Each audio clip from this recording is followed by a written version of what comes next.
ಬೆಳಗಾವಿ ಹತ್ತರಿಗೆಯಲ್ಲಿ ಹೆದ್ದಾರಿ ಬಂದ್ ಮಾಡಿ ಹೈಡ್ರಾಮಾ ನಡೆಸಲಾಗ್ತಾ ಇದ್ದು ಹತ್ತರಿಗೆಯಲ್ಲಿ ತೀವ್ರ ಸ್ವರೂಪವನ್ನ ಪಡ್ಕೊಳ್ತಾ ಇದೆ ಹೋರಾಟ.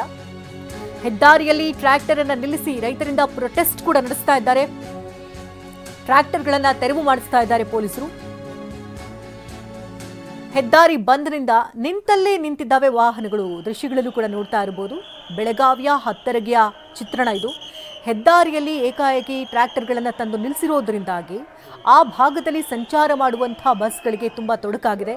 ನಿಂತಲ್ಲೇ ನಿಂತಿವೆ. ಯಾಕೆಂದ್ರೆ ಸಾವಿರಾರು ಸಂಖ್ಯೆಯಲ್ಲಿ ರೈತರು ಜಮಾಯಿಸಿದ್ದಾರೆ. ರಸ್ತೆಯನ್ನ ತಡೆವೊಡ್ಡಿದ್ದಾರೆ. ಒಂದು ಭಾಗದಿಂದ ಮತ್ತೊಂದು ಭಾಗಕ್ಕೆ ತೆರಳಬೇಕಾದಂಥ ಬಸ್ಗಳು ನಿಂತಲ್ಲೇ ನಿಂತಿವೆ.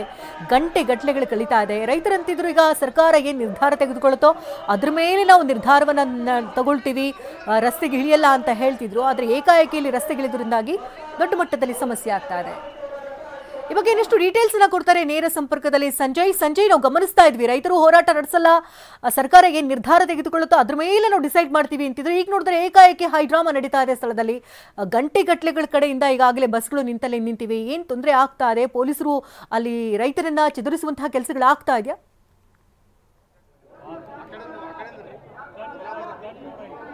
ಶಕುಂತಲಾ, ಹತ್ತರಗಿ ಕ್ರಾಸ್ ಬಳಿ ರೈತರ ಹೋರಾಟ ತೀವ್ರ ಸ್ವರೂಪವನ್ನು ಪಡೆದುಕೊಳ್ತಾ ಇರುವಂಥದ್ದು.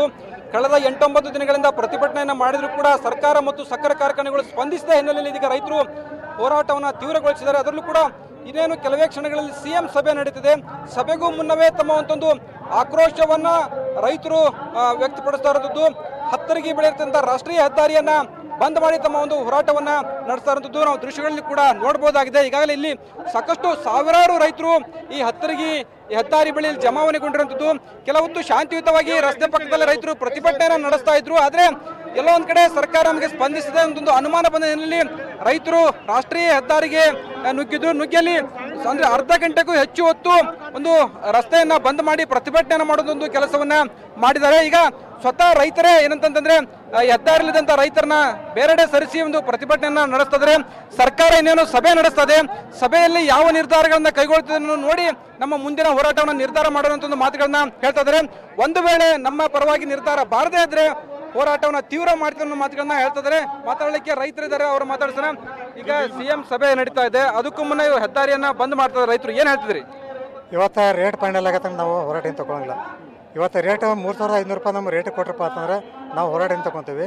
ಅಲ್ಲಿ ತನಕ ನಾವು ಹೆದ್ದಾರಿ ಬಂದೇ ಮಾಡ್ತೇವೆ. ಈ ಸತತ ಈಗ ಒಂದು 9 ದಿವಸ ಆಯ್ತು ನಾವು ಹೋರಾಟ ಮಾಡೋಕ್ಕಂತ.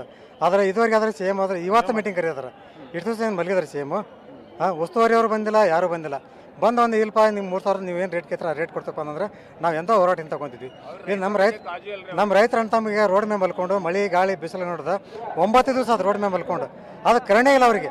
ಯಾಕಂದ್ರೆ ರೈತರ ದುಡ್ಡು ಹಾಕೋದು ಅನ್ನ ಅವ್ರಿಗೆ, ಬೇರೆ ಏನು ತಿನ್ನಂಗಿಲ್ಲ ಅವರು. ಆದರೆ ನೀವು 3000 ನಮ್ಮ ಏನು ರೇಟ್ ನಾವು 3500 ರೂಪಾಯಿ ಕೇಳೋದಲ್ಲ, ಆ ರೇಟ್ ಕೊಡೋದ್ರೆ ನಾವು ಹೋರಾಟ ಏನು ತಗೊಳಂಗಿಲ್ಲ. ಈಗ ಇನ್ ಕೇಸ್ ನಿಮ್ಮ ಬೆಲೆಗೆ ಅಂದ್ರೆ ಸರ್ಕಾರ ಸ್ಪಂದನೆ ಮಾಡಿದ್ರೆ ಏನು ಮುಂದಿನ ಹೋರಾಟ ರೀ? ಇವು ಒಂದೇ ಹೇಳಕ್ಕೆ ಇಚ್ಛಪಡ್ತಾನ್ರಿ ನಾನು. ನಿಮ್ಮ ಟಿ ವಿದವ್ರು ಏನಕ್ಕೆ ಪರಿಸ್ಥಿತಿ ಏನೈತೆ ಅನ್ನೋದು ಎಲ್ಲನೂ ಗೊತ್ತೈತಿ. ನೀವು ರೈತರ ಮಕ್ಕಳು ಇದೀರಿ. ರೈತರಿಗೆ ಇನ್ಕತಕ್ಕ ಮೂತಿ ಮ್ಯಾಗ ಸಿಟ್ಟತ್ತು. ಈಗ ಮನಸ್ಸು ಹೊಡೆದೈತಿ. ಮನಸ್ಸು ಹೊಡೆದು ತಡ್ಯಾಕೆ ಯಾರಿಗೂ ಶಕ್ಕಿಲ್ಲ. ಇಷ್ಟನ ಹೇಳಕ್ಕೆ ಬಯಸ್ತಾರೆ.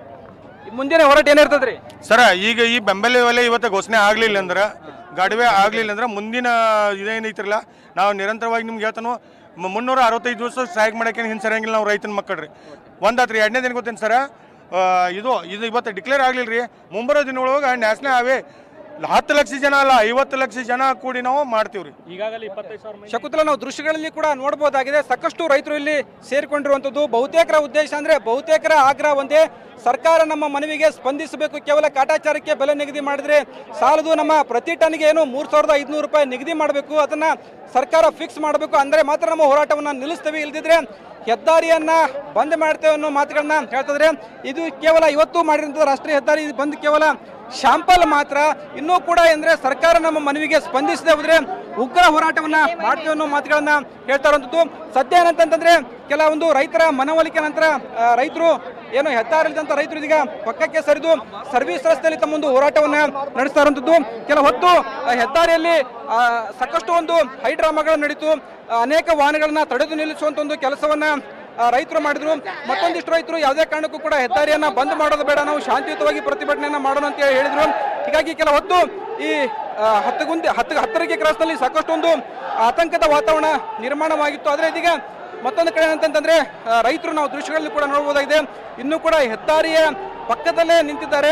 ಒಂದು ವೇಳೆ ಸರ್ಕಾರ ಸ್ಪಂದಿಸದೆ ಹೋದ್ರೆ ನಿಜವಾಗಲೂ ಕೂಡ ನಾವು ನಮ್ಮ ಹೋರಾಟವನ್ನು ತೀವ್ರಗೊಳಿಸ್ತೇವೆ.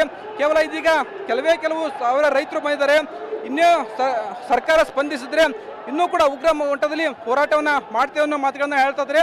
ಈ ಹಿನ್ನೆಲೆಯಲ್ಲಿ ಇದೀಗ ಹೆದ್ದಾರಿ ಸುಗಮಗೊಂಡಿದೆ, ಹೆದ್ದಾರಿಯಲ್ಲಿ ವಾಹನಗಳ ಸಂಚಾರ ಮತ್ತೆ ಆರಂಭಗೊಂಡಿರುವಂಥದ್ದು. ಆದರೆ ರೈತರ ಹೋರಾಟ ಮಾತ್ರ ಹೆದ್ದಾರಿಯ ಪಕ್ಕದಲ್ಲೇ ತೀವ್ರ ಸ್ವರೂಪವನ್ನು ಪಡೆದುಕೊಳ್ಳುತ್ತದೆ. ಸಿಎಂ ಸಭೆ ಮೇಲೆ ಮುಂದಿನ ಒಂದು ಹೋರಾಟವನ್ನು ನಿರ್ಧರಿಸಲಿಕ್ಕೆ ರೈತರು ಮತ್ತು ವಿವಿಧ ಪರ ಸಂಘಟನೆಗಳು ನಿರ್ಧಾರ ಮಾಡಿರುವಂಥದ್ದು. ಶಕುಂತಲಾ, ಧನ್ಯವಾದ ಸಂಜಯ್. ತಮ್ಮೆಲ್ಲ ಅಪ್ಡೇಟ್ಸ್ಗಾಗಿ. ಒಟ್ಟಾರೆಯಾಗಿ ಹತ್ತರಗೆಯಲ್ಲಿ ಹೆದ್ದಾರಿ ಬಂದ್ ಮಾಡಿ ಪ್ರತಿಭಟನೆಯನ್ನ ಮಾಡ್ತಾ ಇರುವಂಥದ್ದು ರೈತರು. ಅವರನ್ನೀಗ ಪಕ್ಕಕ್ಕೆ ಸರಿಸಲಾಗಿದೆ. ಹೆದ್ದಾರಿಯನ್ನ ಕೊಂಚ ಕ್ಲಿಯರ್ ಮಾಡಿಕೊಟ್ಟಿದ್ದಾರೆ ಅಲ್ಲಿನ ಸ್ಥಳೀಯ ಪೊಲೀಸರು. ಒಂದು ಕಡೆ ಬೆಂಗಳೂರಿನಲ್ಲಿ ಮೀಟಿಂಗ್ ಆಗ್ತಾ ಇರೋದ್ರಿಂದಾಗಿ ಈ ಸಭೆಯ ಗಮನವನ್ನ ಸೆಳಿಬೇಕು ಅನ್ನುವಂತಹ ನಿಟ್ಟಿನಲ್ಲಿ ಉಗ್ರ ಮಟ್ಟದ ಹೋರಾಟಕ್ಕೆ ಮುಂದಾಗ್ತಾ ಇರುವಂಥದ್ದು ರೈತರು. ಸರ್ಕಾರದ ಗಮನ ಸೆಳೆದು 3,500 ರೂಪಾಯಿ ನಿಗದಿ ಮಾಡಿದ್ರಷ್ಟೇ ನಾವು ಇದನ್ನ ಹಿಂದಕ್ಕೆ ತೆಗೆದುಕೊಳ್ತೀವಿ ಅಂತ ಹೇಳ್ತಿದ್ದಾರೆ.